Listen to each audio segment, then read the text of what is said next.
Namanya Raka.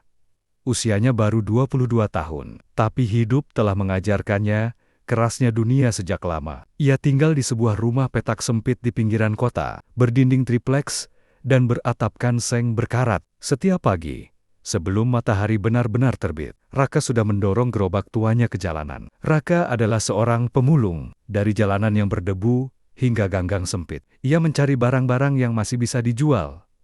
Botol plastik, kardus, kaleng, dan logam. Pendapatannya tak menentu. Kadang cukup untuk makan 3 kali sehari, kadang hanya untuk sebungkus nasi dan air putih. Meski hidup dalam keterbatasan, Raka tak pernah mencuri atau mengemis. Ia percaya, selama masih bisa bekerja, ia bisa bertahan. Ia memiliki mimpi kecil bisa menyewa kontrakan yang lebih layak, membeli buku-buku bekas, dan suatu hari bisa kembali melanjutkan sekolah yang ia tinggalkan sejak SMA karena tak sanggup membayar SPP. Setiap malam, di bawah lampu temaram dan suara tikus di atap, Raka menulis catatan harian di buku tulis lusuh. Di sana ia menyimpan harapan-harapan kecil, juga rasa lelah yang tak pernah ia tunjukkan kepada dunia. Di tumpukan sampah, orang lain mungkin hanya melihat kotoran dan bau. Tapi bagi Raka, di sanalah ia belajar arti kerja keras, kesabaran, dan keteguhan hati. Hari itu, matahari terik menyengat kota. Raka baru saja mengangkut karung plastik berisi botol-botol bekas dari sebuah tong sampah besar dekat taman kota. Peluh membasahi punggungnya, dan gerobaknya sudah hampir penuh. Ia berencana segera pulang, namun langkahnya terhenti saat mendengar teriakan lirih dalam bahasa asing. Di ujung jalan kecil, tak jauh dari taman. "Ayuda, help!" Raka menoleh cepat. Di sana, seorang wanita berambut coklat panjang tampak panik. 2 pria mencurigakan berusaha menarik tasnya. Wanita itu meronta. Wajahnya pucat ketakutan. Tanpa berpikir panjang, Raka berlari ke arah mereka. Ia berteriak sekuat tenaga dan mengayunkan tongkat kayu kecil yang biasa ia gunakan untuk menggadek-gaduk tumpukan sampah. Kedua pria itu kaget, lalu lari, turberit-berit. Begitu Raka mendekat, sambil mengacungkan tongkat, wanita itu terengah-engah, memegangi tasnya yang hampir saja dirampas. Matanya menatap Raka penuh campuran takut, lega, dan bingung. "Terima kasih. Terima kasih. Thank you. Gracias," katanya terbata-bata. Raka hanya tersenyum kecil, mengangguk. "Gak apa-apa, kamu aman sekarang," ujarnya pelan. Meski yakin wanita itu tak sepenuhnya mengerti, ia menunjuk bangku taman dan memberi isyarat agar wanita itu duduk. Melihat bahasa tubuh Raka yang tenang dan tulus, ia menurut. Tak lama kemudian, Raka tahu bahwa wanita itu bernama Isabella, seorang turis asal Brasil yang baru sehari tiba di Indonesia. Ia tersesat, tak tahu jalan kembali ke penginapan, dan tak sengaja memasuki gang sempit yang sepi. Dengan bahasa Inggris seadanya dan gerakan tangan, Raka mengantar Isabella kembali ke jalan besar. Bahkan, membantunya menemukan ojek online lewat ponsel milik seorang pedagang di pinggir jalan. Sebelum berpisah, Isabella memandang Raka dengan mata berkaca-kaca. Ia mengeluarkan selembar kertas dan menulis namanya serta nomor kontak. "You're a good person, Raka. I won't forget you." Raka hanya mengangguk lagi.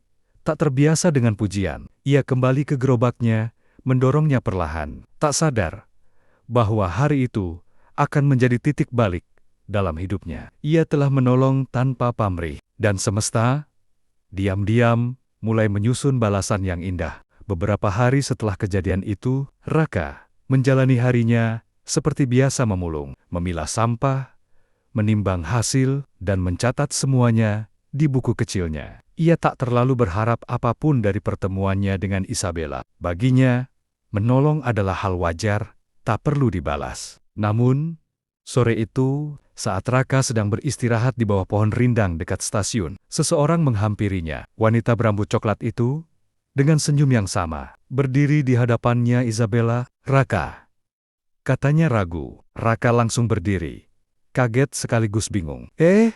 Iya." Isabella mengulurkan tangan, lalu menunjukkan layar ponselnya sebuah aplikasi penerjemah. Kalimat yang muncul membuat Raka terdiam. "Aku ingin bertemu dan berterima kasih. Kamu orang baik." Hari itu, keduanya duduk di bangku taman. Mereka berbicara dengan bantuan aplikasi dan gestur tubuh. Walau kata-kata terbatas, percakapan mereka mengalir. Isabella bercerita bahwa dia berasal dari São Paulo, sedang melakukan perjalanan ke Asia Tenggara, dan Indonesia adalah salah satu tujuan impiannya. Ia juga bercerita bahwa pengalaman diselamatkan oleh Raka mengubah pandangannya. Ia melihat bahwa orang-orang yang dianggap kecil di mata dunia justru punya hati paling besar. Raka pun membuka diri sedikit. Ia bercerita tentang kehidupannya sebagai pemulung, tentang mimpinya untuk belajar lagi, dan tentang harinya yang hampir selalu dimulai dan diakhiri dengan kelelahan. Isabella mendengarkan dengan mata berkaca. Ia tak hanya mendengar cerita, ia menyerap perjuangan hidup seseorang yang tulus, yang tak pernah meminta apa-apa, namun memberi segalanya. Di akhir pertemuan itu, Isabella berkata lewat aplikasinya, "Aku tidak ingin ini jadi pertemuan terakhir." Dan Raka, untuk pertama kalinya sejak lama, merasakan sesuatu yang hangat. Bukan hanya karena ia merasa dihargai, tapi karena ada seseorang dari seberang dunia yang benar-benar melihatnya tanpa memandang kotoran di tangannya, tanpa menilai dari gerobak di belakangnya. Bahasa mereka berbeda, latar belakang jauh bertolak belakang, tapi hati mereka mulai bicara dengan cara yang sama. Hari-hari berikutnya, Raka dan Isabella beberapa kali bertemu. Tidak selalu lama, kadang hanya sekadar makan gorengan bersama di warung kecil atau berjalan, menyusuri taman kota sambil bertukar cerita dengan bantuan aplikasi penerjemah. Bagi Raka, itu pengalaman yang aneh, tapi menyenangkan. Dia merasa seperti sedang hidup dalam mimpi. Namun, waktu Isabella di Indonesia tak panjang. Ia harus kembali ke Brasil. Di hari terakhirnya, mereka bertemu di tempat yang sama. Bangku taman di bawah pohon besar. Isabella membawa sebuah ransel kecil, dan di dalamnya ada beberapa buku bahasa Inggris dasar, sebuah jaket baru untuk Raka, dan sepucuk surat. "Ini untuk kamu," katanya sambil tersenyum, matanya berkabut. Raka menerima surat itu dengan bingung. Ia belum sempat membuka ketika Isabella berkata, "I'll write, keep in touch." Oke, mereka berpisah dengan pelukan singkat. Tak ada kata-kata perpisahan dramatis, hanya keheningan yang panjang dan pandangan terakhir yang berat. Malamnya, di dalam kamar petaknya, Raka membuka surat itu. Dengan bahasa Inggris yang terbata, ia mencoba membaca. Dan sisanya, ia bantu dengan aplikasi penerjemah. Isi surat itu membuat hatinya bergetar. "Kamu menyelamatkan lebih dari hidupku, kamu menyentuh hatiku. Aku kembali ke negaraku dengan tekad, suatu hari aku ingin membantumu seperti kamu telah membantuku. Dunia butuh lebih banyak orang seperti kamu, Raka. Jangan pernah berhenti bermimpi. Aku percaya padamu, Isabella." Di akhir surat, ada satu kalimat dalam bahasa Portugis dengan terjemahan di bawahnya, "A esperança nasce mesmo no lixo." Harapan bisa lahir bahkan dari tumpukan sampah. Sejak hari itu, Raka berubah. Ia mulai belajar bahasa Inggris dari buku yang Isabella berikan. Perlahan, setiap malam, ia menabung sedikit demi sedikit, membeli kamus bekas, dan mulai menulis kembali mimpinya. Tapi kali ini, mimpinya lebih besar. Suatu hari, ia ingin keluar dari tempat ini, melihat dunia, dan membuktikan bahwa meskipun ia datang dari bawah, ia bisa naik tanpa menjatuhkan siapapun. Dan di antara tumpukan sampah yang ia kumpulkan setiap hari, ia mulai melihat sesuatu yang baru. Harapan. Setahun berlalu sejak kepergian Isabella. Selama itu, Raka terus menjaga komunikasi dengan Isabella lewat pesan singkat dan email. Bahasa Inggrisnya makin membaik meski tak lancar. Ia mulai paham kalimat-kalimat sederhana. Kadang Isabella mengirimkannya video pembelajaran, kadang hanya kote-kote semangat, tapi satu hal selalu konsisten.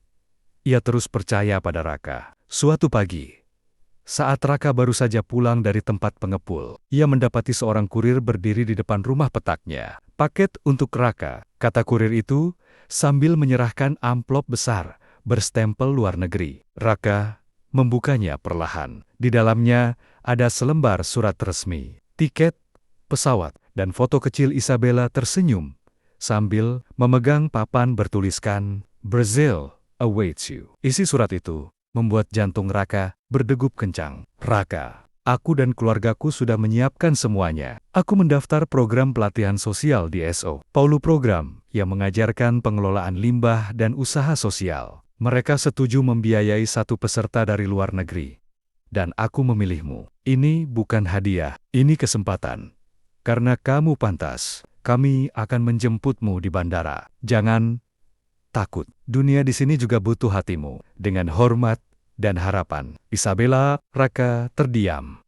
Lama, tangannya gemetar memegang tiket pesawat tiket ke dunia yang tak pernah ia bayangkan bisa ia pijak. Ia duduk di lantai rumahnya, menatap langit-langit seng yang sudah hampir roboh.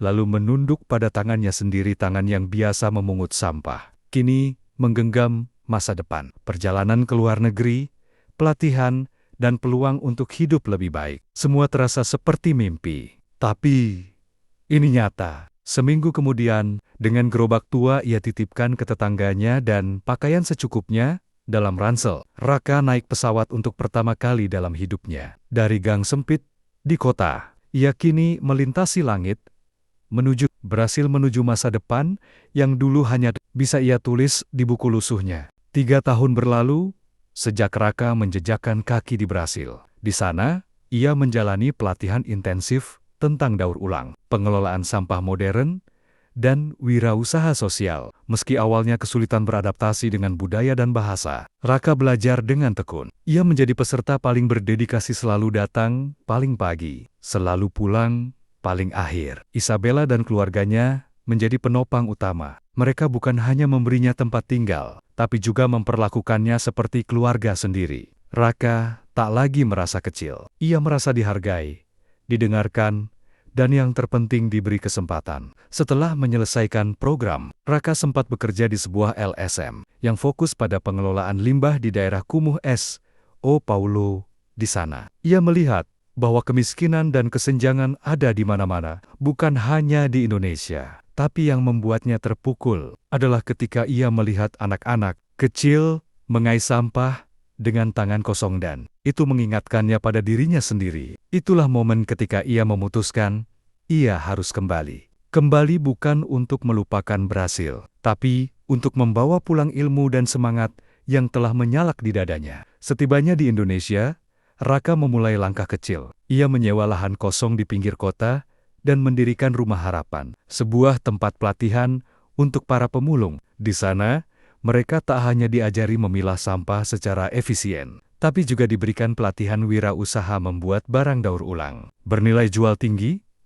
tas dari plastik, kerajinan dari kaleng, dan bahkan pupuk kompos. Awalnya hanya 5 orang, lalu ke-20, kini puluhan pemulung bergabung. Bahkan ada yang mengajak keluarganya ikut belajar. Nama Raka mulai dikenal. Media lokal menulis kisahnya. Pemerintah setempat mulai mendukung programnya. Ia bukan lagi pemulung yang dicemooh orang, ia adalah pemimpin perubahan. Di ruang kerjanya yang sederhana, di dinding terpaku foto usang, dirinya dengan gerobak tua, dan foto lainnya Isabella dengan tulisan "Believe in Kindness". Raka tersenyum setiap kali melihatnya. Bukan karena ia telah sukses, tapi karena ia tahu satu kebaikan kecil bisa menyalakan api besar. Dan semua itu dimulai dari satu tindakan sederhana, menolong seorang asing yang kini, tanpa ia sadari, telah menyelamatkan hidupnya kembali.